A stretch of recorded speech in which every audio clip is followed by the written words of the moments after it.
So while we're waiting for the questions, tomorrow I'm going off to Anuradhapura. So I'm going to research some of the roots of Buddhism here in Sri Lanka for myself. I'm looking forward to that because it fits in with my little bit of interest in historical things, because sometimes history ties things together very beautifully. So that will be very, very exciting.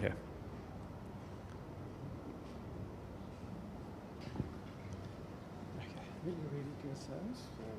I can read it myself, yeah. Thank you so much, yeah. Okay, so first question.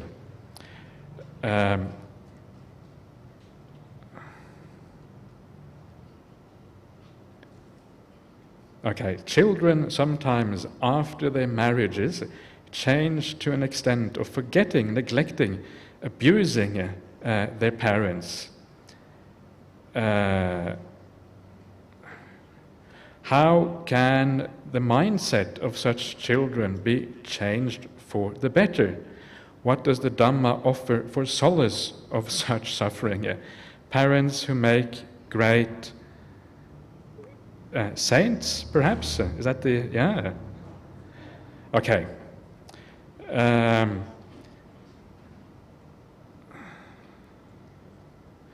So, how can you change the mindset of your children for the better if your children are becoming naughty and doing naughty things? That's really what the question is, isn't it? They're not doing the right thing anymore. And the answer really is, you can do small things, you can do little things in life, but very often there isn't that much we can do.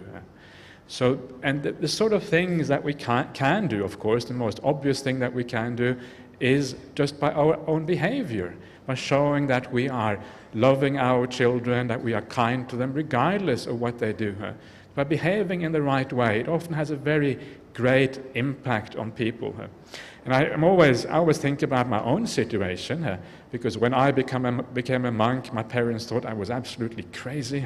What are you doing, becoming a Buddhist monk? And they didn't know anything about Buddhism. They thought Buddhism was some kind of dangerous sect where you would be brainwashed and you would kind of never appear again, and you would drink poison perhaps and disappear forever. But of course, it wasn't like that. And one of the things that was so powerful to me was to see the change in my own parents over time. Because even though they started like that, when they saw me change over the years, that I was still kind and compassionate, etc., that I was doing the right thing, I was becoming happy, gradually, from being anti, they became very pro. And eventually the day came when my parents said, well, teach us some meditation, please. What is this Buddhism all about anyway? We would like to learn about Buddhism. And they came to the point, and this was very surprising for me, because this often doesn't happen, when my father said to me, he said to me, I used to be your teacher, now you're my teacher. That's what my father said. And absolutely, I was astonished at that, because it's not the kind of thing you normally hear from your father.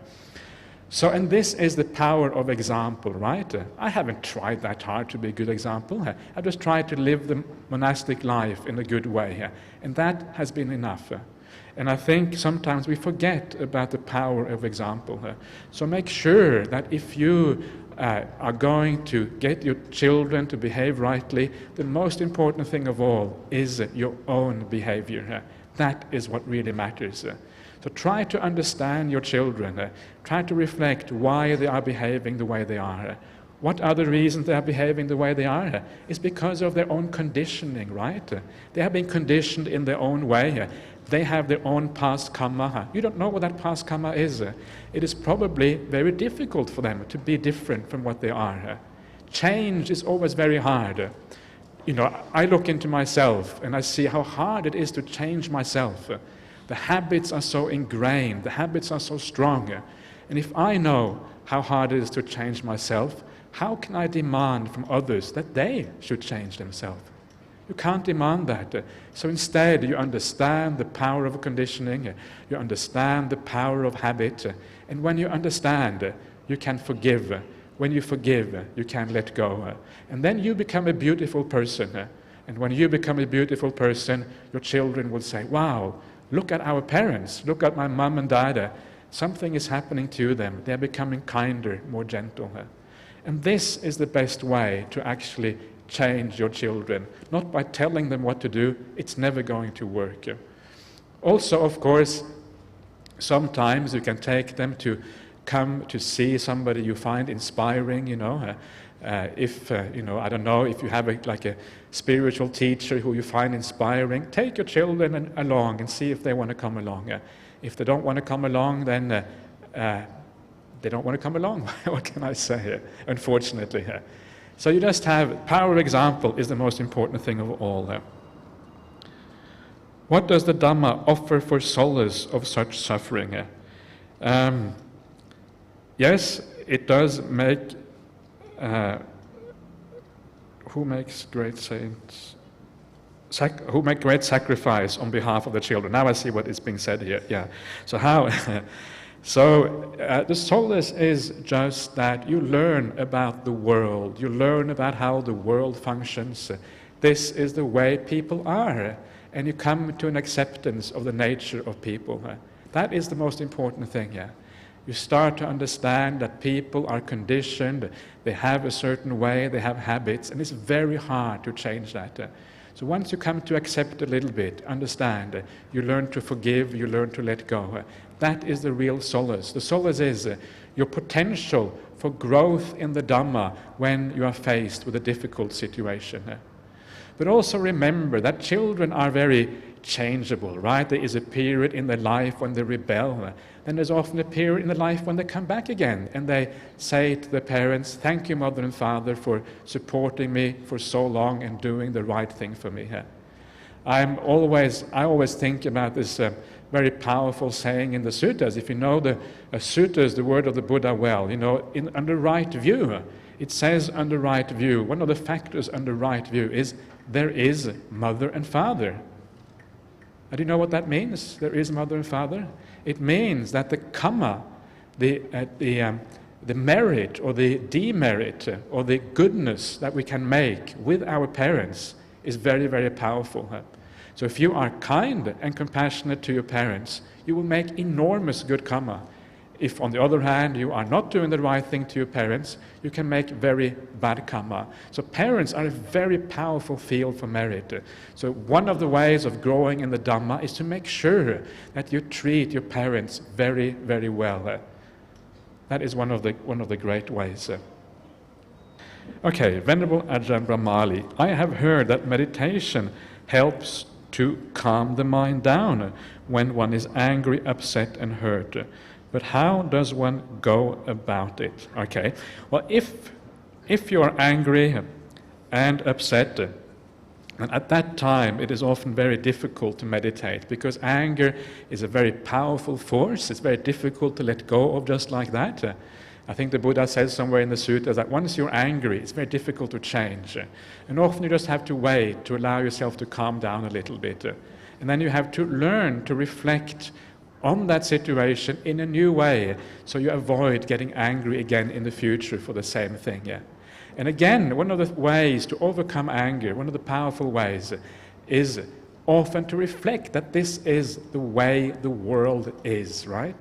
People say something to you which is not nice, happens almost every day, right? We meet people who are rude or insensitive. It's just a fact of life. This is how the world is. You can't avoid that. A very simple reflection. Remind yourself again and again, this is the way the world is. There's only one choice when the world is like this.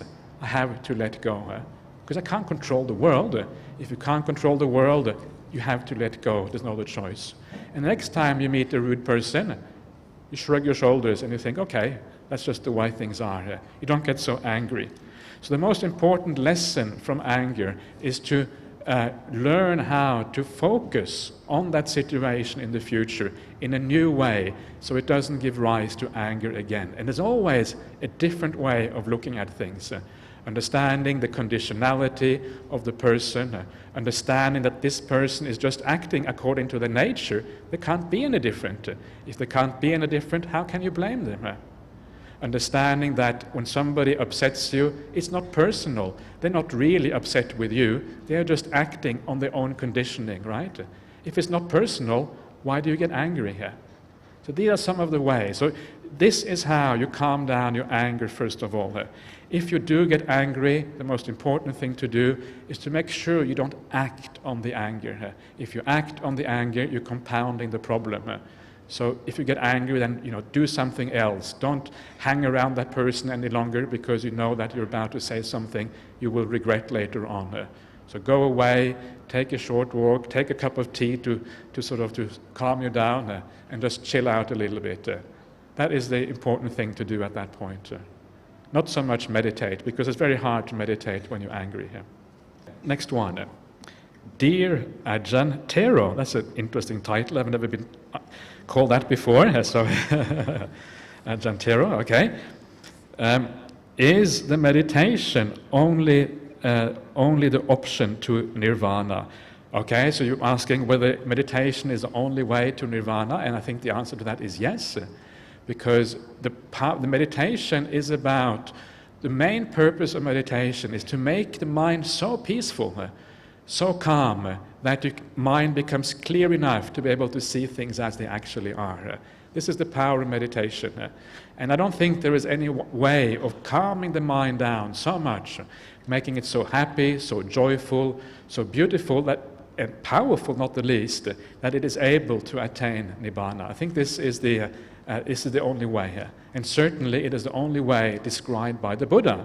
You look at the Noble Eightfold Path, right? What is the Noble Eightfold Path? It is the way to attaining Nibbana. And the Noble Eightfold Path, you have the factor 7 and 8, Samma Sati, Samma Samadhi, right mindfulness, right stillness, or right concentration, if you like. That's all about meditation practice. So according to the Noble Eightfold Path, you cannot attain this without meditation.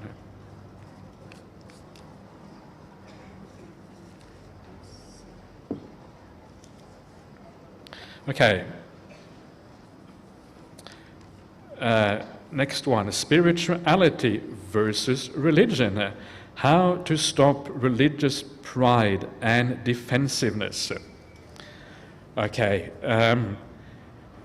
Basically, the thing is, one of the ways to stop religious defensiveness, for example, I know sometimes as a Buddhist you might get challenged. People say, oh, you believe in rebirth, that's superstition, right? This is a kind of standard thing that people will, because in the modern world many people say rebirth ideas just come from religious doctrine. It isn't actually reflected in reality.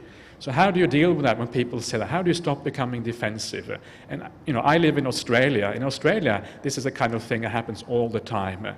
So after a while, I think to myself, well, where does my personal idea of rebirth come from? There's two places they can come from. Either from confidence, because you feel that what the Buddha said is right, or you feel perhaps that there is a bit of evidence for that, or perhaps you have teachers who tell you that they have seen their past lives. Or it can come from knowledge, direct understanding yourself. And it is only when it comes from knowledge that you have seen your own past lives that you know that there is such a thing. In the meantime, it's just a sense of confidence, right? You can perhaps call it faith even, but I think the word faith doesn't quite fit the Buddhist context. But it is just confidence. So when somebody challenges you, remind yourself that actually it is just confidence that you have about these things anyway. You don't really know it. So who knows? Okay, it may be right, it probably is right, it feels right. I have faith in Buddhism, so I have a strong conviction, but actually I don't know. There's no point in getting upset if the other person challenges that, because there is room, a little bit room for doubt in these matters. So this is one way of doing that. And then you keep practicing, and hopefully one day you will find out whether you're going, whether it is becoming more real or less real for you. So this is one way of doing that, or stopping that thing. Pride, religious pride. Remember here again the idea of conditionality. You are a conditioned being. You are largely the sum of the things that influence you in your life. That's who you are, that's what you are. And because you are that, there's not really much room for pride, is it? It's not as if I am a Buddhist, because I have chosen so. You are a Buddhist because of the conditions around you. It's a bit like me, when I first became a Buddhist, I traveled to Japan in my early 20s on an exchange student program. And I didn't know anything about Buddhism. I didn't know anything about the Dhamma. I didn't know anything about meditation at the time. But still, I had this desire to go to Asia, to learn about Buddhism. Where did it come from? And the only explanation I have, it must have come from a past life. It's the only possible way. So it's not me. It's got nothing to do with me. So how can I be proud? Nothing to be proud about, right?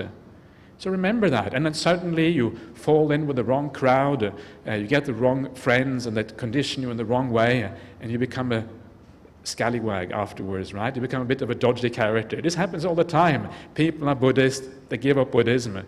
They disrobe or whatever, and then from one life to another, they are nice in one life, the next life they are bad. So who are you? Are you the good guy or are you the bad guy, right? There's no room for pride there. Suddenly the bad guy, who used to be really dodgy, Angulimala, for example, becomes the nice guy, becomes an arahant. So should you compare yourself favorably or badly with Angulimala? It's all up in the air, it's all uncertain. So remember the uncertainties of life. There's no scope for pride there. How to stop desire, how to go through desire and substitute to a higher consciousness, and sublimate to a higher consciousness. How to stop desire? Well, how to stop desire is, first of all, just finding that peace in meditation practice, right? Being the passive observer and just enjoying yourself. Then it is to understand, one of the reasons why I talked about the difference between spiritual happiness and the happiness of the world today, is to give you some sense for what is really worthwhile. And when you understand what is really worthwhile, that is the beginning to move away from desire. It is when you understand that something is actually suffering and something else is happiness, then that is enough to start you moving in the right direction. The more you understand the pain of desire, the more you will move away from desire. So this is it. And as you deepen in your meditation practice, you look at your mind, the more you start to see the pain inherent in craving, in desire, and the more you start to move away from that. The more you see the beauty of the spiritual happiness and the beauty of peace, the more you move in that direction. This is how you gradually remove desire. A lot of it has to do with wise reflection, right? Understanding things as they actually are. Okay, what is the relationship of the soul to the mind? Soul, as in Christianity, does it exist? Okay, well, there is no relationship because there is either a soul or there is a mind, so there is no relationship between the two. So the relationship, of course, is that in Buddhism, definitely there is a mind. We all know there is a mind, right? You feel stuff, you think stuff, you perceive stuff, you are aware. That's what the mind is, right? All these things. There's something here. But the point is, what is it? And that is the big question. It's always been the big question in the world, in particular in world religions.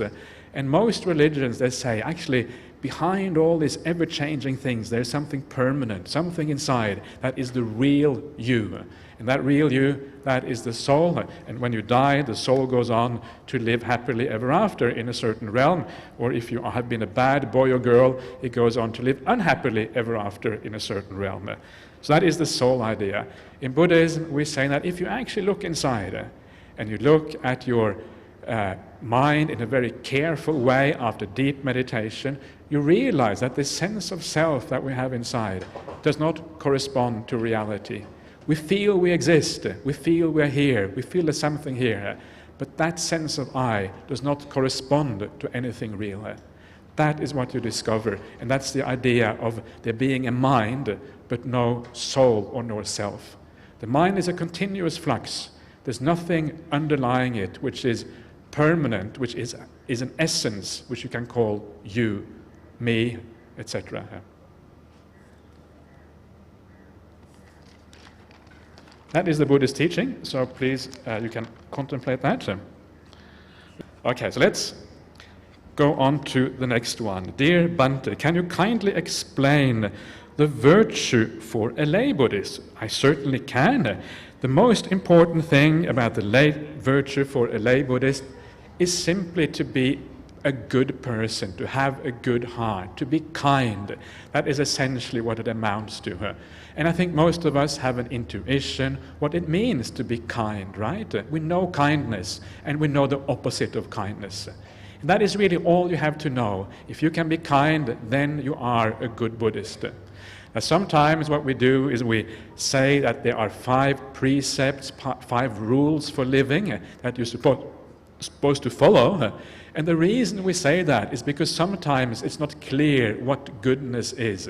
Sometimes the mind gets clouded or confused. You don't know what is right and wrong anymore. Sometimes there are difficult ethical dilemmas and you can't work it out.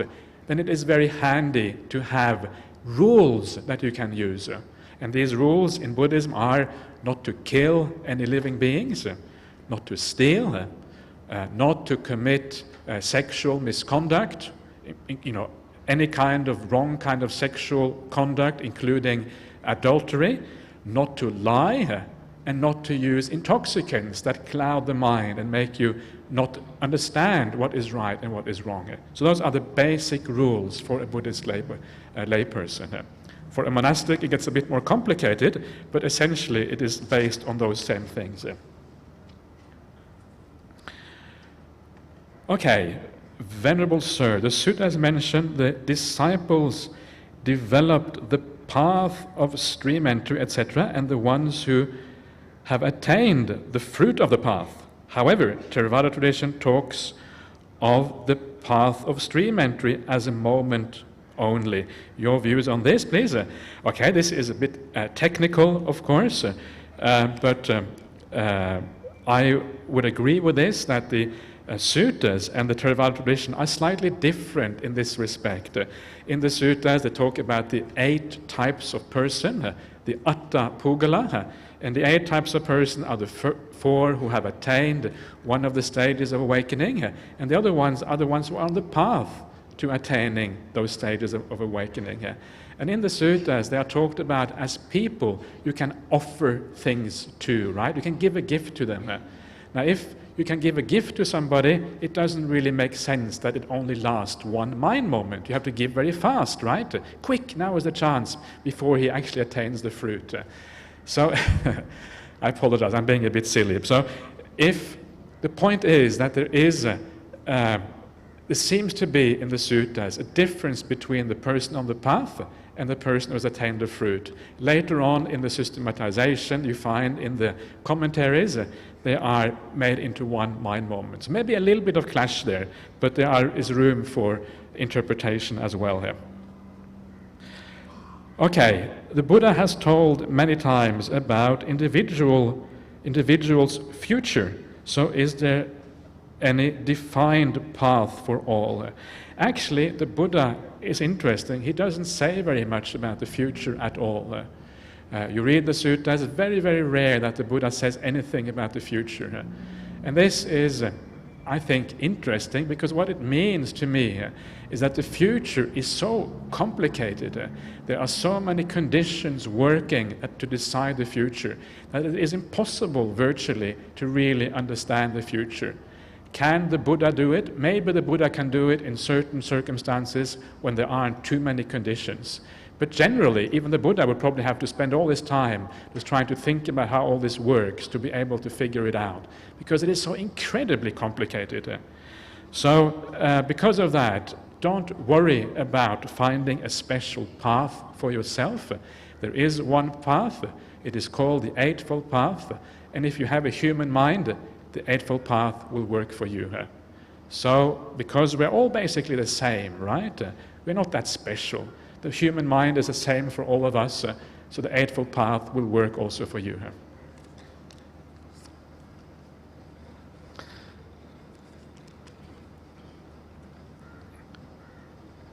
Okay, what is the latest research on reincarnation? There is quite a bit of research going on about these things, and some of the most impressive research, which probably many of you have heard about, is this research on the recollection of the past lives by little children. And that is very fascinating. It's quite a well-known professor in the United States called Ian Stevenson. He found out that there are all these children who remember things that they claim are past lives. So he went to those children, wrote down their stories, and then checked out whether their stories actually fitted with the facts. In other words, if the child said, I lived in such and such a village before, I was such and such a man, the color of my house was green, I had a wife named such and such, and then I died because of such and such a reason, then he would go and would check out whether those facts could be substantiated. And some of that research is actually very impressive, and it has a very high degree of scientific credibility as far as I can work out. So that is one way. Another way is there is books written about the relationship between the mind and the brain, for example.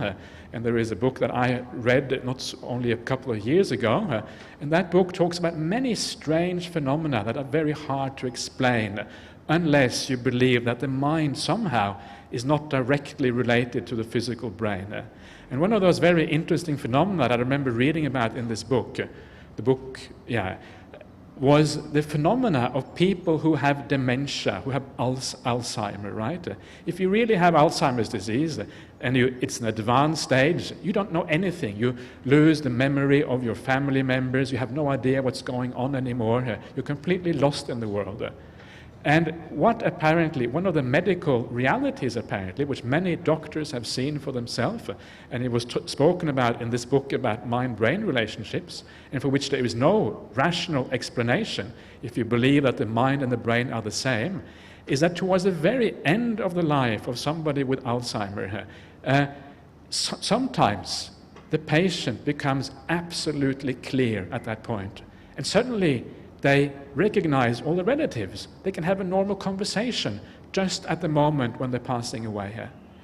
Now, from the materialist point of view, where the mind and the brain are the same, it's absolutely inexplicable. And that's why science often doesn't even talk about it, because it's like a complete outlier. It's out there beyond basically what science finds acceptable. But from a Buddhist point of view, it's interesting. How can this happen? And from a Buddhist point of view, what is likely to be happening here is that as you are approaching death, the mind is starting to release from the sick brain, right? The brain is very sick.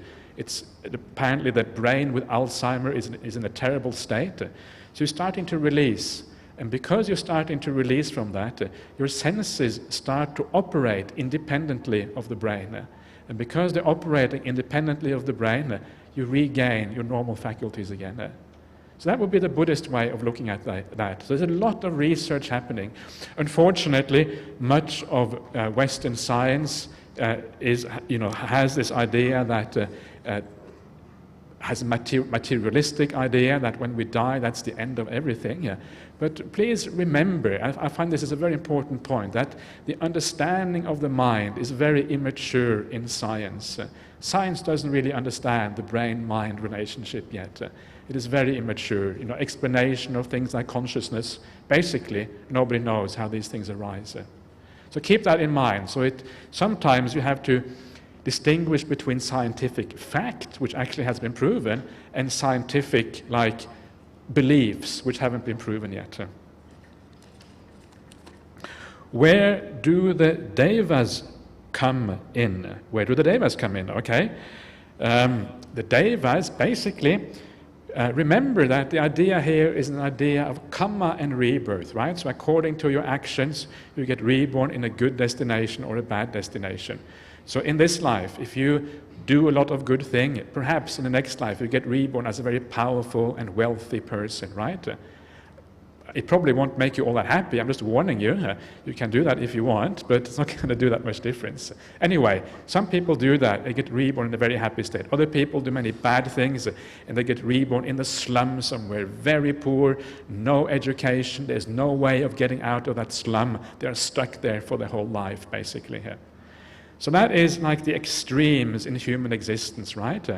Being very poor, decrepit, all kinds of things wrong, and having everything. Now the devas, you're just expanding this separation. You're expanding this potentiality much further. So a deva is just like a human being who's even more happy, got even more power, even more wealth. And if you get reborn in a low destination, like a dog, it's like going even further down, right? So you're just expanding the breadth, the difference, as you already have in humanity. That's all it is. Devas are just like us, except that they're much more happy. 10:29. Okay, please tell me when to stop, because I'll just keep going when you want to stop. So you let me know. You are the bosses. You're in charge. Okay. Okay.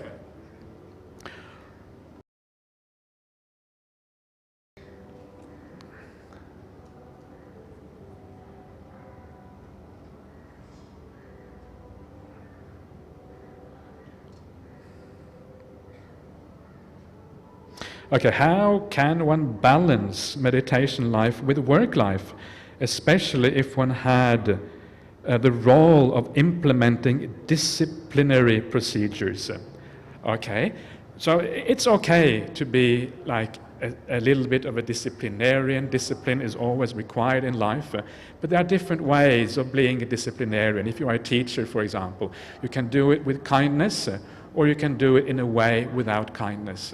So if you're going to be a disciplinarian, remember that what you are really looking for is the welfare of the child if you are a teacher. That's what you're there for. So do it with compassion. Sometimes a child may need a little bit of correction to get them in the right way. But remember, that's why you do it. You're not there just to implement the rules for their own sake. You're there to implement the rules because you want to help the child. And when you think about the discipline in that way, that it is for helping, then you can come from kindness and compassion instead of coming from perhaps too much harshness, right? Or too much negativity. So it's really as simple as that. And if you then come from kindness and compassion in disciplining people or children or whatever, then it becomes a power in your meditation as well. Because then you're doing what is good, and you can actually use it also in your meditation practice. Okay, so next one. Buddhist monks have in Sri Lankan history been actively involved in ensuring sovereignty of the country and during the invasion by Dutch, Portuguese and British. How correct is this? Are monks expected to make aware the public to be conscious of preserving the country's safety, etc.?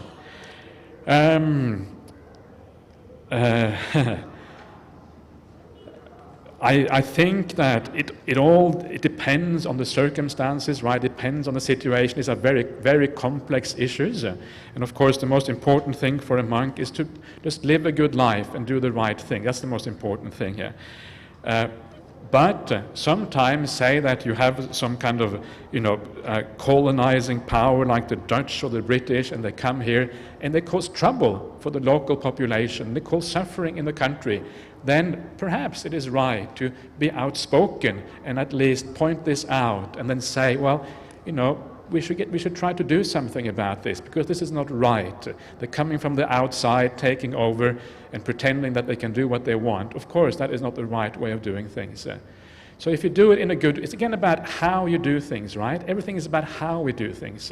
It's not about what we do. And this is the difference between the good life and a bad life is in the how, not in the what so much. And this is the same thing with the 5 precepts. You may keep the 5 precepts in different ways. You can keep them in a good way where you're coming from compassion and kindness, or you can keep them maybe in a way where you're just doing it out of stiffness or whatever. If you keep the 5 precepts out of compassion and kindness in the right way, then they become very powerful.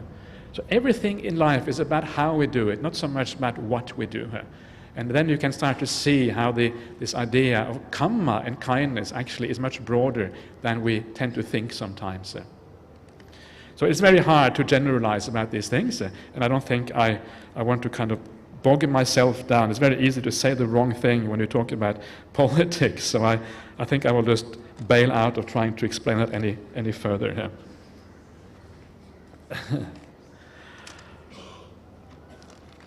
Okay. The complexity of the brain was not discovered or known during the Lord Buddha's time. It may be that he was ignorant, but the Lord Buddha did not mention the word brain.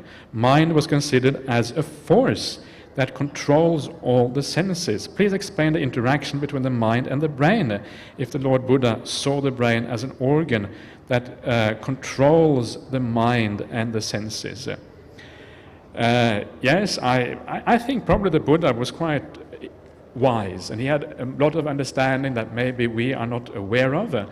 Certainly the brain is talked about in later Buddhism, in places like the Visuddhimagga. You talk about the brain, for example. So the brain was certainly understood as an aspect of human anatomy. It was understood in that sense. Whether the Buddha really had a very clear idea of mind-brain relationship, it's very hard to know. Maybe he didn't. I don't think it matters that much. One of the interesting things I think about the mind-brain relationship is that it's a very complex and very complicated thing here. In Western philosophy, we often talk about, what is called dualism. This is from the famous French philosopher Descartes, and he was talking about dualism. The mind or the soul is one thing, the physical reality is something else. And that has later on been rubbished by Western philosophy. There cannot be any such thing as dualism. Things cannot be separated neatly into categories like that. And I think that's probably true. And in Buddhism, we're not actually talking about that sort of dualism at all. In Buddhism, what we're talking about is something much more subtle. For example, when you leave your body, when you die, according to Buddhism, you're taking all your senses with you, and your physical body is largely the same as it was before. It has a slightly different form. This is what you can read in the sutras. They say it's like having a sheath of reed or a sword in its scabbard. You pull the sword out, and the form is roughly the same as before. But this type of material body is left behind, but you have another body which is still there. So it's actually a very complex relationship between mind and body, according to the Buddha's teachings. It's not a simple dualism, according to the Western ideas of philosophy. So all of this needs to be sorted out by science. It is still very early stages. Science is very immature in these areas. And because of that, there's a lot of interesting science that I think has to emerge from this. And of course, as Buddhists, we need to take science seriously. If anything, as Buddhists, we are searchers for truth, right? You want to see reality. We don't want to stick our head in the sand. If science says that this is the way things are, we've got to take it seriously here. Otherwise, we're just deluding ourselves. We can't become religious fanatics as Buddhists. This is how I feel anyway. I want to know what science has to say, and then I want to compare, and then I want to see how I should lead my life. I don't want to believe in things blindly and because I need something to hold on to. Otherwise, it's just that. You need something to hold on to. You need a stick to lean on. But that's not good enough. We need to be open-minded. We need to look at things as they actually are. So this is one of the things that I think will be interesting in the coming decades, to see what science comes to when it comes to mind-brain relationships. In the meantime, I am very strongly convinced of the Buddha's teachings, and I don't have much doubt that this is the Buddha's way is actually the right way of looking at this particular relationship. Okay, I think I see someone coming there, so I think that was the last question.